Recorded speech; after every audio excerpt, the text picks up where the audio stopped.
What's up, guys? It's Joey. Welcome to another vlog.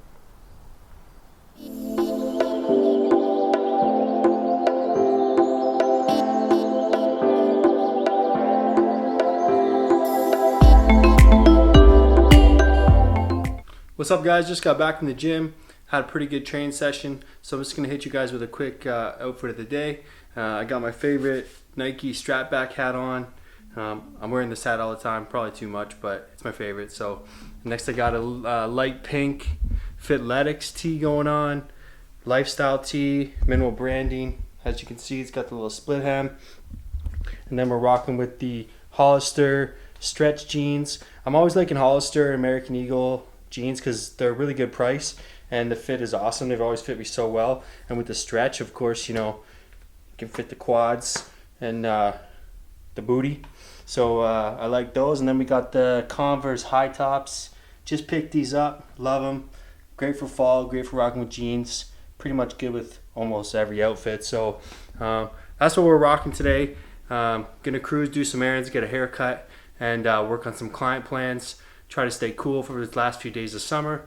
But I'll hit you guys with some of the supplements I use and show you guys what that's like. So here we go. Yo, what's going on, guys? By popular request, I get a lot of questions about supplementation, so I'm going to share with you guys what supplements I use and why I think they're important. So pretty much since I first started training, I've been using supplements, and I'm a big advocate for them because they can speed progress, make your workouts more effective, make your recovery more effective. Now, keep in mind they're not required, but anything that's going to speed up results, because results take so long, like true quality results, I'm a huge fan of. So I definitely use them all the time. Since day one, supplements I've been using, whey protein isolate.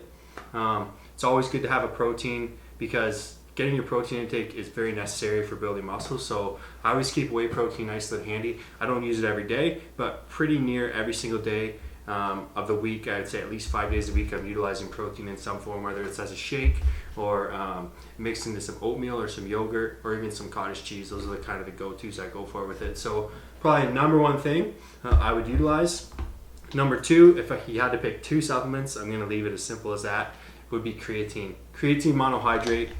It's going to enhance your performance, improve your recovery. It doesn't cause bloating, although people think it often does. What it does is helps pull extra water into the muscle, which gives the muscle extra strength, resiliency, and it helps your body rejuvenate ADP into ATP, which will make you have more energy. So can't beat that. It's been around for almost a decade, since like the 1950s. They started using it in the Olympics. Russian athletes used it and they had a huge advantage before the rest of the world. So proven, safe, creatine. Top two supplements, creatine and protein. Definitely hands down. Now over the years, of course, supplements get better and better. More research, more science comes out. So anything that's science proven, I'm all for. So of course, you can get all your vitamins and everything in food, but supplement with the vitamins is always a good way to make sure you're up top, like topped up with all your vitamins. And also, it's cheap. So utilize vitamins. You can get like a month serving for like $10 most places. So FYI to all the supplements I use are with EVL Nutrition. I have a discount code if you guys are interested. Save nice 20%. But you can use these type of supplements with any company, whatever products you want to use. So as long as the ingredients are properly dosed, then you're going to get those same benefits. Next on the list, most popular, probably everyone hears about today, is BCAAs. So BCAAs, most importantly, leucine is the most important BCAA. So usually 3 to 5 grams of leucine is optimal for protein synthesis, which means the protein repair and growth of your muscles. So that occurs, and you want that to happen post-workout. Best time, you can start sipping into your workout, but optimally immediately post-workout is going to be your best time, right as soon as you're going to eat some food or a meal, because this is going to help trigger that protein synthesis, which means you're going to repair and grow. So BCAAs, not only they taste good too, because you can mix them in drinks and stay hydrated throughout the day if you want to sip them. Next on the list, I'm all about the pump. I love getting the pump in the gym. Anything that's going to vasodilate or enlarge the size of your blood vessels is going to be extremely important, because I'm a nurse. I understand the importance of that as well with general health. So if your blood flow is improved, even ever so slightly, what happens is you're going to get more oxygen in your body, you're going to get more nutrients in your body. So what does that mean? You're going to perform better, you're going to feel better, you're going to recover faster, which those are the number one things in terms of training. So what do I use? Pre-workout. This is the new AOP Shred pre-workout from EVL. Tastes delicious, but it contains, of course, caffeine for energy, and then it contains your vasodilators. I also take on the side, so a little L-citrulline, which you can supplement a couple times a day. Pre-workout obviously is one of the best times. I also like to take it early in the day or kind of before bed to just improve my blood flow, to optimize nutrient flow throughout the day, or when I'm sleeping, because those are times when you recover. And then last but not least, EVL Pump Mode. This is more like a glycerin product, which also vasodilates. So I got kind of 3 different forms of vasodilation that I utilize during my training, just to optimize it and get the best benefits out of it. So those are kind of the top supplements I use. I do use more, but you don't have to use supplements. But again, like I said, creatine, 5 grams a day. Whey protein, isolate specifically I like, because it digests easiest, doesn't cause stomach discomfort, and gets absorbed fast in the body. Those are kind of my top choices. The rest you can add in if you want to really optimize your training, but those are the ones I use on a day-to-day basis, and they've gotten great results for me, along with the consistency in my training and nutrition over the years. So give them a try if you guys want to get pumped up and want to get some sped up results, or just get improved workouts. So give subs a try. Highly recommended.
What's going on, guys? Welcome back to the vlog. So as promised, I'm going to answer some Q&A questions that I commonly get regarding nursing. So I'll start with a little bit about me. So I am a registered nurse. I've been a registered nurse for a little over 7 years. I've worked in a few different departments. Started my career working in an acute surgical department, which was an awesome experience. Great place to get a large skill set, as well as great time management skills. Fast paced, but not overly fast that you can't kind of gradually take it in and learn as you go to kind of handle that pace. I've also worked in acute medical care, as well as a clinical supervisor in a hospital. I've done clinical instructing with various clinical groups in like a college setting, as well as some health assessment lab instructing, and most recently I'm transitioning doing cardiac care or med telemetry. So I have some background experience in that with like advanced cardiac life support and cardiac care, which I acquired during my experience in surgery, but that's where I'm right now. So in Canada, to be a registered nurse, you have to do a 4-year Bachelor of Science degree. And I live in Ontario, Canada, so that's what I have. Along with certifications I've gathered throughout my career, that's where I'm at currently, and I'm taking on this new experience, as I said, in cardiac care, and learning some new things as I go. So I'm going to answer some of them Q&As I talked about through Instagram. So here we go. I'll start with a couple of the most common ones. I think I kind of hit some already with what I explained to you guys about where I am, how I got to my career. I often get questions like people asking how they can come to Canada and be a nurse, but the best thing to do is just look at the College of Nurses, and you'll be able to find the answers you need. I can't really specifically help you with that. Just because I'm a nurse doesn't mean I can get you a job as a nurse, you know what I mean? So anyways, biggest questions I get are like how to manage your time, how do you make fitness work with nursing and whatnot? Because as a nurse, I do 12-hour shifts. So I work 2 day shifts, 2 night shifts, which are 12 hours consecutively. And then I'm off for, it's technically 5 days, but it's like 4.5 days. And then I start over again. So let's see. So first question's from Jace_Bryson. How different is working vs nursing school clinicals? Better or worse? I don't know if you classify it as better or worse. Obviously, when you're in clinical, you're learning. So it's kind of a cool, more like a safe, controlled environment where you can ask questions, you can consult very easily with your clinical instructor and other nurses, so you can learn and get experience. That being said, when you start your career as a nurse, it's great because you get the ability to be independent as well as working with a team. So you take everything you learned and you get to apply that and learn new things and work together with all the team members, and you grow personally too. So I would say school's fun and all, but there's nothing like having the confidence to like be independent yourself and take control. So definitely like the working experience better than clinical, although clinical's cool. Next question, let's see here. How do you overcome stress and anxiety when you're on placement as a student? I mean, being stressed out and getting anxious is just comes with the territory. It's new. You're dealing with people, which makes it hard as well because you don't know how people are going to react, like patients specifically.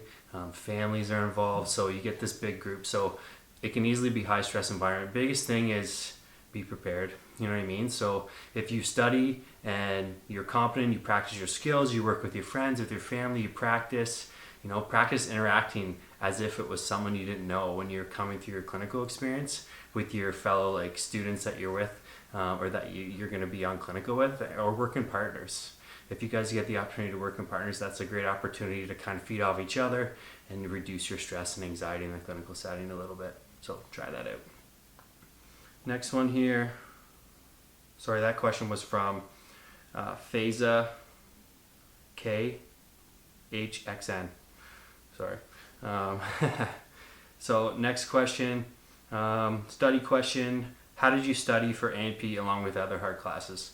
With nursing, for me anyways, I didn't want to just like in one year out the other things. So I studied for a long time for classes. I would study for weeks in advance. I would keep up with my reading materials as they came about. And I would often reread notes. I would write things out, create my own like short forms or like quick study notes. That was kind of what I did along the way, but I took a lot of time to do that. So I didn't just try to cram it in like a couple days before. Whereas like for me, I remember when I was in high school and you have a test, you just study for like 1-2 hours the night before and you get by and you get a good grade.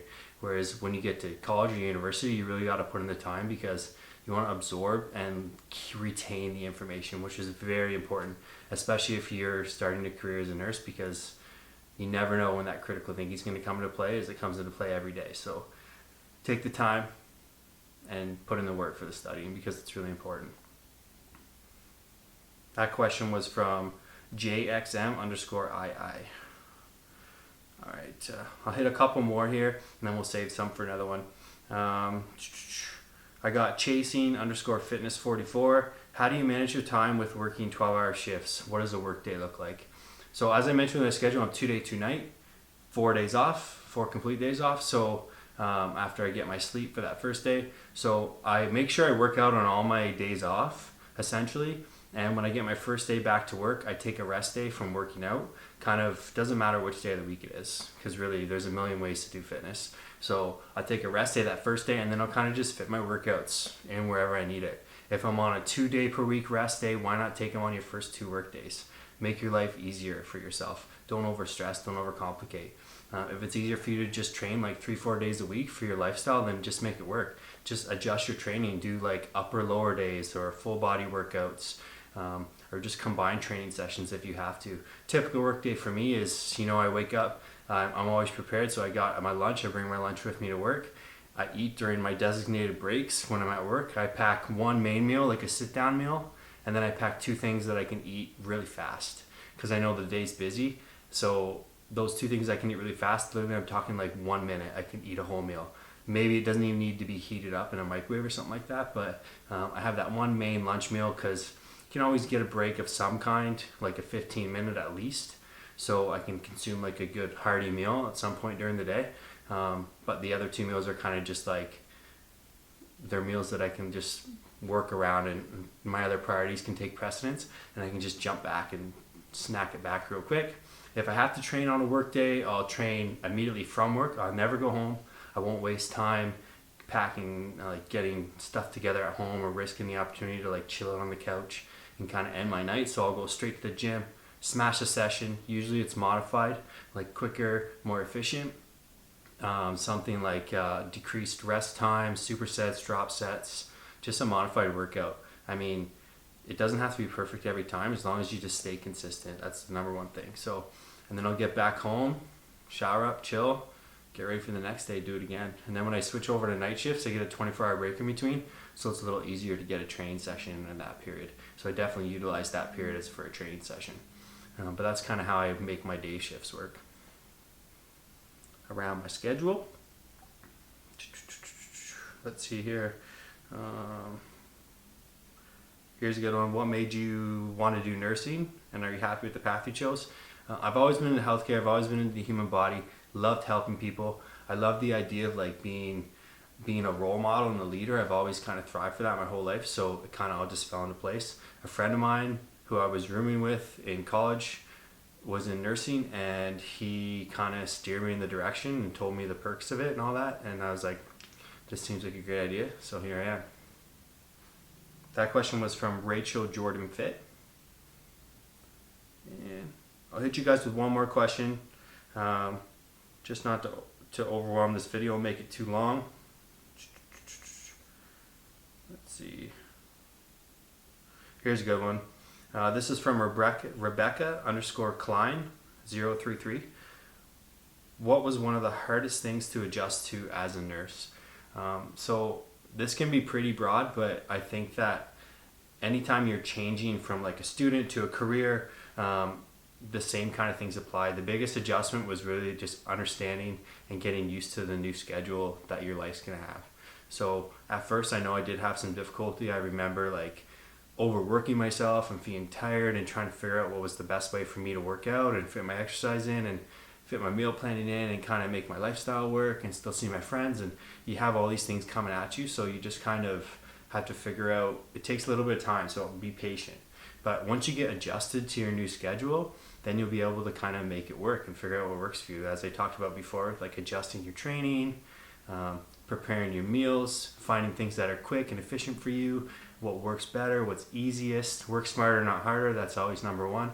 So the biggest adjustment was definitely arranging my schedule. Eventually I got used to it, and now it's kind of just like, it's so routine for me. I can easily manage it. But as a whole, that was it. And that went with like directly in the nursing field too, because you have to prioritize every day. So it kind of went hand in hand. Time management, prioritization, right? Time management, prioritization, preparation. So those are really important things. And it goes hand in hand with almost every attribute of life. So those are some important things that I utilize, and I kind of just always pay attention to and work them into my day and schedule. And then things just get easier over time. So be patient, keep working, and keep smiling, and you'll be good to go. So that's it for the questions for now. Hopefully that helps you guys. Anytime you guys want me to do Q&As regarding nursing, we get a little more in depth, stuff like that.